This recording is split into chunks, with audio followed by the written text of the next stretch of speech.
Fala, gente amiga, tudo bom? Eu sou Carlos Luz e esta é a Batata Espacial, o seu site de cultura nerd e de cultura em geral na internet. E hoje nós vamos conversar sobre cinema, vamos falar mais um pouquinho dos filmes que estão rolando aí no Rio de Janeiro.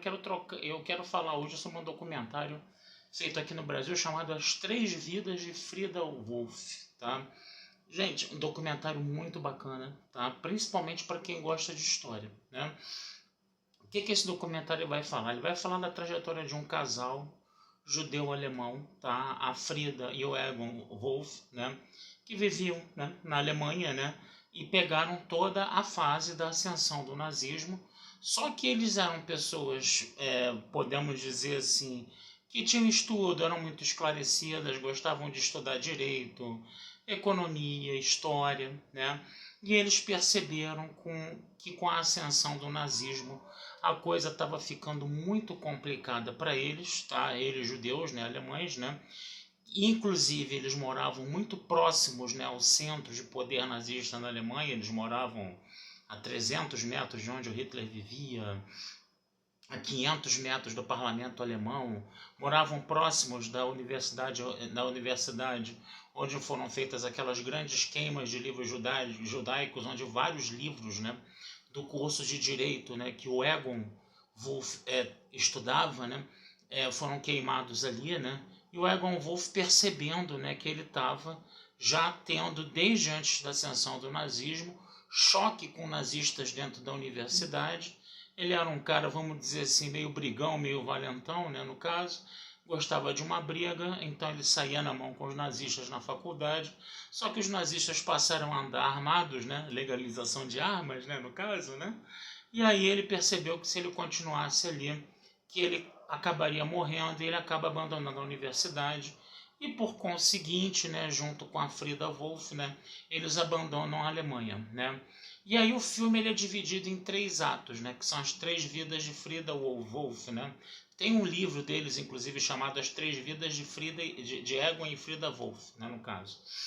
A primeira vida é essa, a vida na Alemanha, né, desde a infância da Frida, coisa e tal, até o momento em que eles acabam fugindo da Alemanha. Num segundo momento, vai se falar da vida deles aqui no Brasil. Eles chegam a São Paulo, tá? Em mais ou menos 1934, acabam sendo representantes de uma ótica, se eu não me engano, da Suíça aqui no Brasil, né? Trabalharam por 30 anos com esse ofício, viajaram bastante, né? Tanto que o sonho do Egon era abrir uma agência de viagens, né? Só que com o tempo eles vão, apesar de serem judeus não praticantes, né, eles passam a ter um contato com a colônia judaica, passam a ter um contato com as colônias alemãs aqui no Brasil, né? E num desses contatos com essas instituições culturais, instituições médicas de origem judaica, de origem alemã, o Egon vai começar a se interessar por pesquisar os arquivos, né, dessas instituições. E aí você vai ter a terceira vida dos dois, né, que é a vida de pesquisadores, né, da cultura judaica no Brasil. E eles fazem um estudo histórico muito minucioso.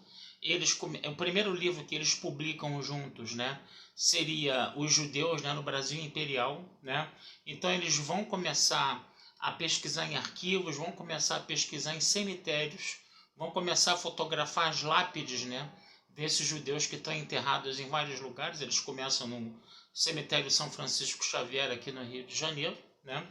Mas eles vão estendendo essa pesquisa em nível nacional. Eles vão começar a estudar a presença judaica no Brasil em todo o país praticamente, em várias épocas, e eles produzem cerca de 40 a 60 livros. Depois que o documentário acabou, gente, eu fui para o saguão do cinema e fiquei lá no meu celularzinho, né, que está inclusive filmando esse vídeo aqui, né, e dei um pulo lá na estante virtual.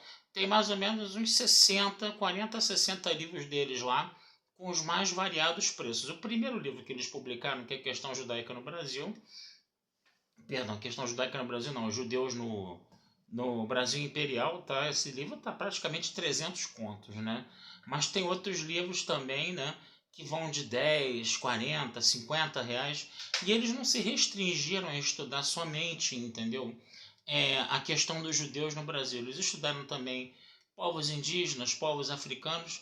Então eles foram assim, vamos dizer assim, um casal, perdão gente, que se interessou pela pesquisa histórica, começou a acumular dados de arquivos, né? Todo esse estudo desses arquivos, né, hoje estão guardados, né, numa instituição de pesquisa judaica lá em São Paulo, tá?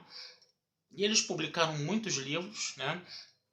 Não tinham num primeiro momento o reconhecimento acadêmico, mas esse reconhecimento acadêmico acaba vindo, perdão, depois que o editor da editora Pesquisa, da editora Perspectiva, né, da USP, né, da Universidade de São Paulo, começa a reconhecer o valor da pesquisa do casal, e o IHGB também, aqui no Rio de Janeiro, Instituto Histórico e Geográfico Brasileiro, também, perdão gente, passam a reconhecer essa pesquisa do casal. Então é muito interessante você ver esse resgate, né, que esse casal faz da história do povo judaico no Brasil, né? E perdão, ele é uma espécie assim de referência, né? A referência dos dois é uma referência obrigatória, né? Para quem estuda isso aqui no Brasil, que eles fizeram um levantamento de dados muito, muito considerável. E o filme fala sobre essa história desse casal, né? E como, perdão, eles levantaram, né, esses dados, né? E o filme acaba sendo muito interessante por causa disso. Então esse casal, ele acaba sendo muito importante para a pesquisa histórica, né, da presença judaica no Brasil, tá? E o documentário fala sobre isso e vale muito a pena a gente dar uma assistida nele, tá certo? Vou ficando por aqui, desejando vida longa e próspera, tá? Não deixem de ir no meu site batataespacial.com.br, tá? E futuramente a gente conversa sobre mais filmes com vocês aí, tá bom?